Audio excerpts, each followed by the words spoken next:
Story teller channel पर आपका स्वागत है। अगर स्टोरी पसंद आए तो चैनल को सब्सक्राइब करना, लाइक करना। धन्यवाद। ये कहानी एक ऐसे गांव की है जो पहाड़ों की गोद में बसा हुआ था। गांव का नाम था सुखपुरी। यह गांव अपनी सादगी और प्राकृतिक सुंदरता के लिए मशहूर था। यहाँ के लोग सरल और मेहनती थे। उनकी जिंदगी में कोई भी बड़ी उथल पुथल नहीं थी। सब कुछ शांत और सुकून भरा था। लेकिन कभी कभी जिंदगी ऐसे मोड़ लेती है कि इंसान खुद को बिल्कुल अकेला और लाचार पाता है। यह कहानी है एक माँ और उसके बेटे की, जिनकी जिंदगी ने एक ऐसा मोड़ लिया जो उन्हें हमेशा के लिए बदल कर रख दिया। सुखपुरी का वह छोटा सा घर, सुखपुरी गांव के एक कोने में एक छोटा सा घर था। यह घर मिट्टी और लकड़ी का बना हुआ था। इस घर में रहती थी एक विधवा महिला, जिसका नाम था सुमन। सुमन की उम्र करीब 40 साल थी, लेकिन उसके चेहरे पर उम्र से पहले ही झुर्रियां पड़ गई थीं। वह अपने बेटे राहुल के साथ रहती थी। राहुल 12 साल का था और गांव के स्कूल में पढ़ता था।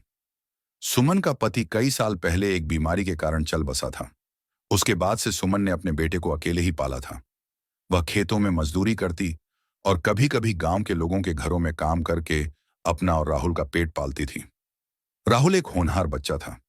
वह हमेशा अपनी मां की मेहनत को देखता और उसे पढ़ लिख कर कुछ बनने का सपना देखता। वह जानता था कि उसकी मां ने उसके लिए कितनी कुर्बानियां दी हैं।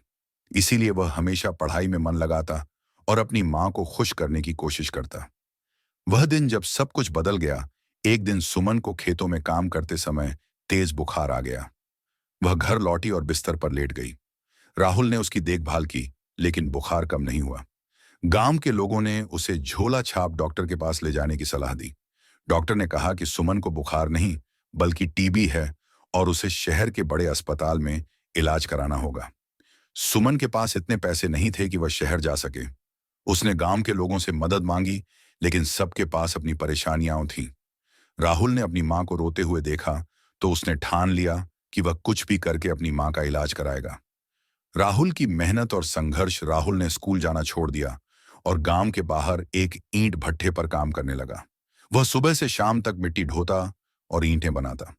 उसकी कोमल हथेलियां छालों से भर गईं, लेकिन वह हार नहीं मानता। वह जानता था कि उसकी मां का इलाज कराने के लिए पैसे चाहिए। एक दिन ईंट भट्ठे के मालिक ने राहुल को उसकी मेहनत से प्रभावित होकर कुछ अतिरिक्त पैसे दिए। राहुल ने वह पैसे जमा किए और अपनी मां को शहर ले जाने की तैयारी की। लेकिन जब वह घर पहुंचा तो उसने देखा कि उसकी मां की हालत और भी बिगड़ गई है। वह बेहोश पड़ी थी और सांस लेने में तकलीफ हो रही थी। राहुल ने गांव के लोगों से मदद मांगी और उनकी मदद से सुमन को शहर के अस्पताल ले गया। डॉक्टरों ने उसका इलाज शुरू किया, लेकिन उन्होंने राहुल को बताया कि सुमन की हालत बहुत गंभीर है और उसे लंबे समय तक इलाज की जरूरत होगी। मां की ममता और बेटे का संघर्ष, सुमन को अस्पताल में भर्ती कराया गया, लेकिन इलाज का खर्च बहुत ज्यादा था। राहुल ने फिर से काम करना शुरू कर दिया। वह दिन में अस्पताल में अपनी मां की देखभाल करता और रात को ईंट भट्ठे पर काम करता। उसकी आंखों के नीचे काले घेरे पड़ गए थे, लेकिन वह हार नहीं मानता। एक रात जब राहुल अस्पताल में अपनी मां के पास बैठा था तो सुमन ने उसकी ओर देखा और कहा, बेटा, मैं तुम्हारे बिना नहीं रह सकती। तुम मेरी जान हो। मैं तुम्हें कभी नहीं छोड़ सकती। राहुल ने अपनी मां का हाथ थाम लिया और कहा, मां, तुम चिंता मत करो। मैं तुम्हें ठीक कराऊंगा। तुम्हें कुछ नहीं होगा। लेकिन सुमन की हालत दिन ब दिन बिगड़ती गई। एक दिन डॉक्टरों ने राहुल को बुलाया और कहा, हमने पूरी कोशिश की, लेकिन तुम्हारी मां को बचा नहीं पाए। मां का अंतिम संस्कार, सुमन का निधन हो गया। राहुल के लिए यह दुनिया का सबसे बड़ा दुख था। उसने अपनी मां का अंतिम संस्कार किया और उसकी अस्थियों को गंगा में विसर्जित किया।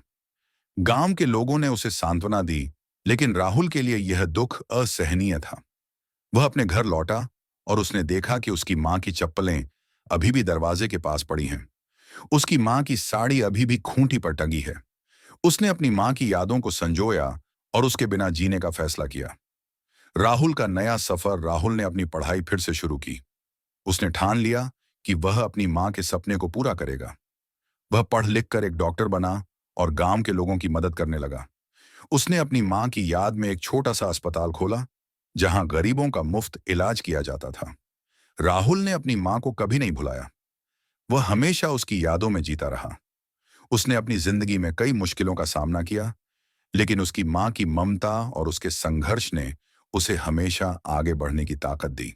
कहानी का सार यह कहानी एक मां और उसके बेटे के बीच के अटूट बंधन की है।